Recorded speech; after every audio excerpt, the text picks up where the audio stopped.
Bookman presents How to Fill a Fountain Pen Using a Twist Knob Converter. Hello, Bookman here, and today we are going to have some fun. But before we do, we're going to fill this fountain pen from this bottle using a twist knob converter. Let's get started. When you remove the cap from a bottle of ink, I want you to take a paper towel and wipe the mouth of the bottle clean. This greatly reduces the risk of you getting ink all over your fingers. Now, I'm not going to get ink all over my fingers because I'm gloved up, but the reason I'm gloved up is because I have OCD and I can't help myself. It isn't necessary to wear gloves if you take some precautions like wiping the ink off the mouth of the bottle. Now, when you are filling a pen with a snap cap or a friction cap, also known as a slip cap, the kind where the where the cap comes off the pen straight and doesn't unscrew, I want you to I'm begging you, do not uncap the pen this way. Instead, I want you to take one hand, put your thumb against the clip, put your forefinger underneath, and pop the cap loose that way. Then take your offhand and remove the cap.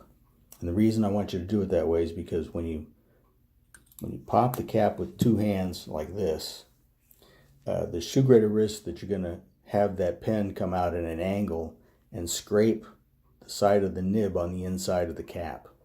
You don't want to do that. So do it one-handed with your thumb against the clip.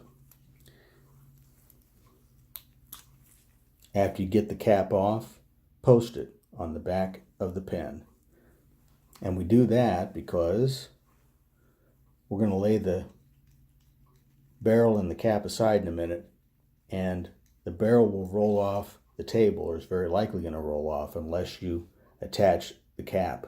And the clip on the cap will keep the barrel from rolling off the table. So that goes over here. Let's put it aside.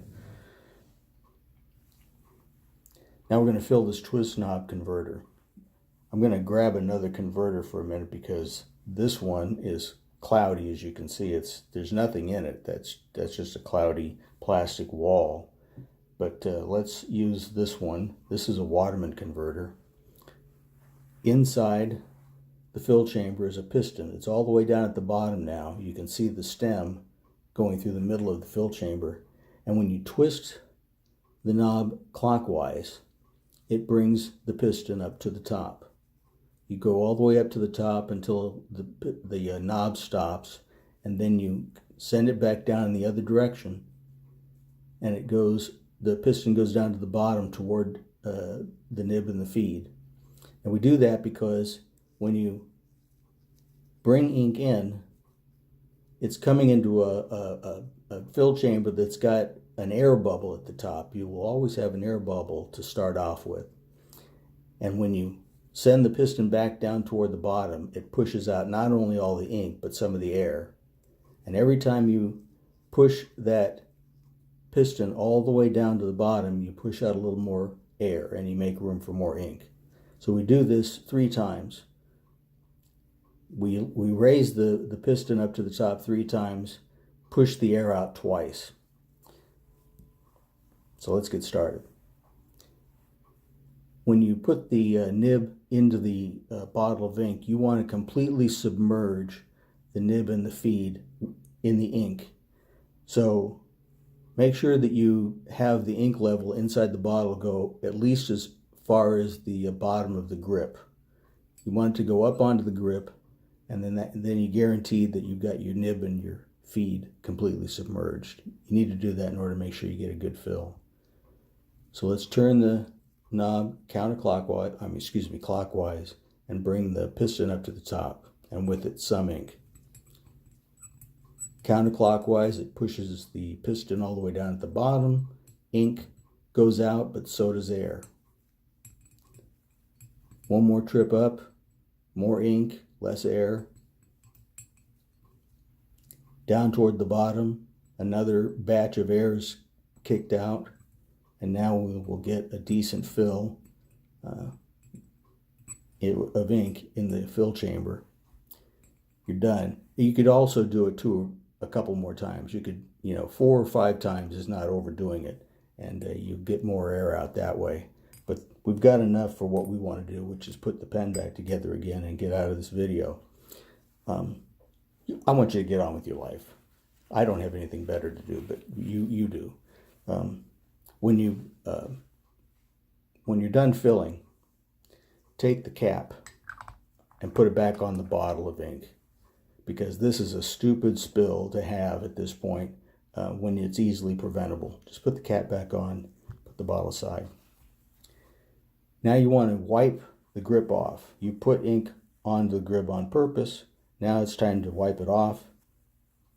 Make sure you get only the grip with the paper towel and you don't accidentally stick the paper towel in the feed and suck off too much ink. After you've cleaned the grip, a couple of wipes of the nib makes it nice and pretty. And before you put this pen back together again, I do want you to take the paper towel now and, in a controlled way, take some of the ink out of the feed. It's completely engorged when you're finished filling, and it's a good idea to take some of the ink off of there, because if you don't, when you take the pen apart the next time, there's liable to be ink in the cap, and that's going to create a mess on everything.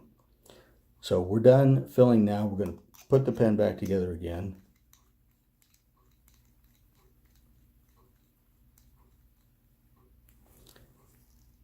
Cap comes off the back of the pen.